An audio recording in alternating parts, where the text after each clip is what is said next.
Oke, adik-adik, selamat pagi. Assalamualaikum warahmatullahi wabarakatuh. Adik-adik kelas 10, kita lanjutkan video berikutnya tentang kerja ilmiah. Ini adalah materi setelah adik-adik di sekolah mempelajari yang kemarin organisasi kehidupan. Kerja ilmiah itu apa sih? Apakah mencangkul di sawah disebut dengan pekerjaan ilmiah? Tentu di sini ada batasannya. Yang dimaksud dengan kerja ilmiah adalah cara yang dilakukan oleh ilmuwan untuk memecahkan masalah. Jadi misalnya seorang ilmuwan menemukan suatu masalah, maka cara dia menyelesaikan masalah itu dengan cara kerja ilmiah, memecahkan masalah. Maka untuk itu tentu ada ciri-cirinya suatu pekerjaan itu disebut ilmiah. Apa? Misalnya yang pertama, di dalam pekerjaan itu ada percobaan. Maka kalau mencangkul di sawah, jalan kaki ke mall, itu bukan kerjaan ilmiah ya. Di percobaan atau bahasa lainnya eksperimen. Kemudian di dalamnya juga ada nanti tentu penelitian. Dari percobaan itu berarti ada penelitian nanti. Dan di dalamnya ada identifikasi. Identifikasi. Apa tuh identifikasi? Menemukan ciri. Menemukan ciri-ciri. Apakah ciri-ciri suatu benda, apakah ciri suatu kejadian. Kemudian diperlukan juga observasi. Observasi itu artinya pengamatan. Untuk tahu suatu masalah itu memecahkannya caranya gimana, tentu harus diamati dulu. Kemudian yang kelima, dia nanti harus mengkomunikasikan hasil penelitiannya itu. Jangan disimpan-simpan sendiri. Mengkomunikasikan, ya. Ini ciri-ciri bahwa suatu pekerjaan itu ilmiah seperti ini. Maka jika sesuatu itu tidak ada ciri ini, tentu bukan suatu pekerjaan ilmiah namanya, ya. Selanjutnya, seorang ilmuwan itu tentu harus punya ciri atau sifat atau sikap ilmiah. Sebagai seorang ilmuwan harus punya sikap ilmiah. Ini kayak pelajaran PKN sih ya. Tapi yang mendukung ilmuwan, yang pertama tentu dia harus jujur. Nggak boleh hasil penelitiannya itu dibohong-bohongi, dibuat-buat, nggak boleh. Dan dia harus tekun. Jangan begitu ada masalah, oh sudahlah, nggak usah aja, ini diselesaikan. Yang ketiga, tentu harus teliti. Harus hati-hati, teliti ya. Kemudian yang keempat, dia tentu harus punya rasa ingin tahu. Kalau cuek aja ya nggak bisa. Udahlah, biar aja masalahnya begitu, gak usah diteliti, gak bisa. Dan yang terakhir, dia harus objektif. Objektif itu ya kalau neliti harus sesuai objeknya, kalau tidak dilihat subjeknya. Misalnya mau neliti tentang saudara sendiri atau sesuatu hal kucing disukai, jadi semua tentang kucing dibikin bagus-bagus, padahal ada sesuatu yang tidak misalnya. Maka itu tidak objektif. Objektif itu ya apa objek yang diteliti ya harus sesuai. Mau itu baik atau enggak ya dilaporkan saja gitu ya. Itu sikap-sikap ilmiah seorang ilmuwan. Kemudian untuk menyelesaikan masalah ilmiah itu nanti ada caranya yang disebut dengan metode ilmiah. Ada berapa cara?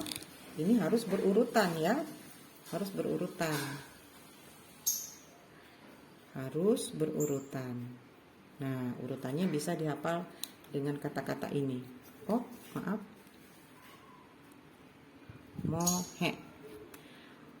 M-nya adalah masalah. Jadi urutan pertama memecahkan masalah, tentu ya ada masalahnya dulu ya. Kalau nggak ada masalahnya gimana? Apanya yang mau dipecahin?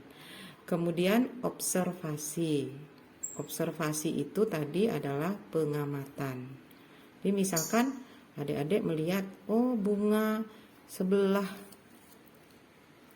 dinding rumah yang sana lebih banyak bunganya.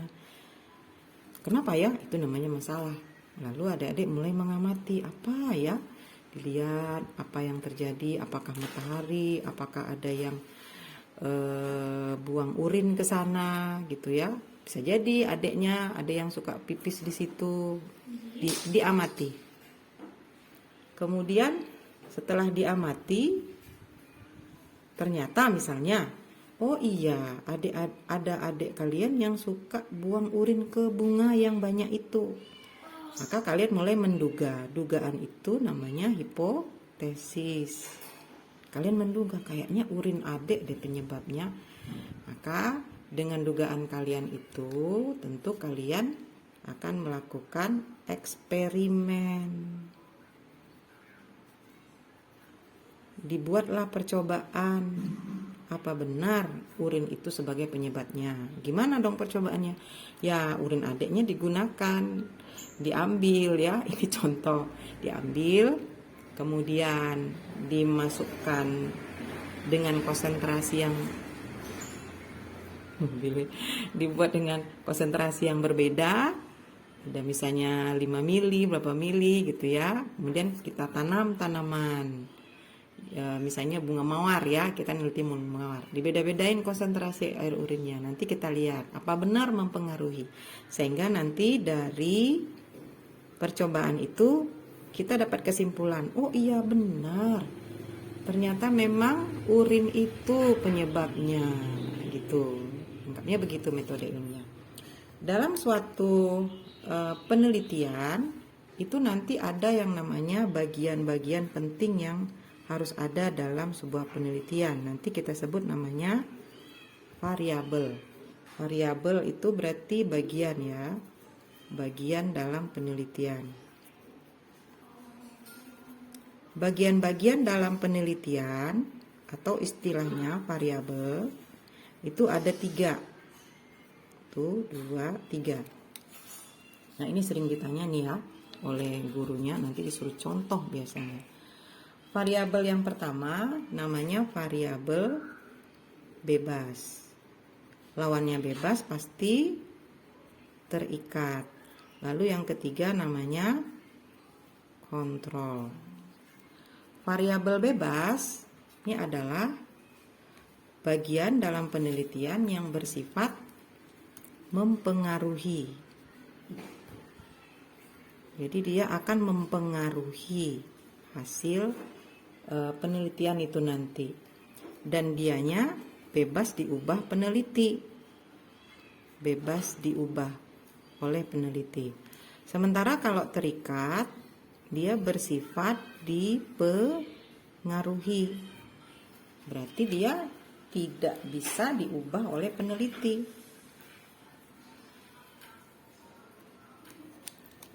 Dia tidak bisa diubah peneliti. Karena nanti ini dipengaruhi oleh bebas. Sementara yang kontrol ini yang jumlahnya maupun konsentrasinya harus dibuat sama. Dibuat sama. Ya, biar lebih jelas, biasanya itu variabel bebas misalnya berupa apa? Misalnya cahaya matahari, cahaya, bisa juga air dan sebagainya. Sementara kalau variabel terikat misalnya apa? Misalnya jumlah daun, bisa juga tinggi tanaman. Nah gitu ya. Itu lebih jelasnya kita buat contohnya di sini ya, kita buat contohnya. Contoh, nanti kita tentukan dari situ yang mana bebas terikatnya. Contoh, misalnya begini, sebuah penelitian judulnya begini, pengaruh pupuk kandang terhadap jumlah buah pada tanaman cabai. Nah, kira-kira kalau dikasih pupuk kandang, jumlah buahnya pada tanaman cabai itu ada ngaruh nggak ya? Itu misalnya ya judul penelitiannya. Maka dari variabel bebas ini ya, Mbak singkat B, dari judul ini yang mana variabel bebasnya? Yang mempengaruhi di sini tentu pupuk kandang. Jadi kita buat di sini ya, variabel bebasnya siapa? Pupuk kandang. Karena dialah yang nanti akan mempengaruhi buahnya cabai. Dan dia boleh sama peneliti diubah kadarnya, mau dibikin 10%, berapa persen, boleh. Kemudian variabel terikat. Variabel terikat. Siapa di sini yang dipengaruhi oleh pupuk kandang? Adalah jumlah buah. Jumlah buah. Kalau mau panjang tanaman cabai boleh. Kemudian variabel kontrolnya, nah kalau kita mau meneliti ini tentu tanah untuk cabainya tumbuh harus sama. Jangan satu tanah liat, satu tanah gembur, satu tanah coklat, nggak boleh, harus sama. Kemudian apalagi jenis tanaman cabainya harus sama. Jangan satu cabai rawit, satu cabai biasa. Ini harus sama. Apalagi dong kontrolnya, mataharinya harus sama. Maksudnya enggak boleh satu terang satu gelap. Lalu kadar airnya harus sama. Nah, maka ini disebut kontrol. Ini harus dibikin sama, mencegah jangan ini ikut mempengaruhi jumlah buah. Jadi yang mempengaruhi hanya pupuk kandang. Ya, oke. Mbak rasa cukup jelas penjelasannya. Terima kasih, selamat pagi. Assalamualaikum warahmatullahi wabarakatuh.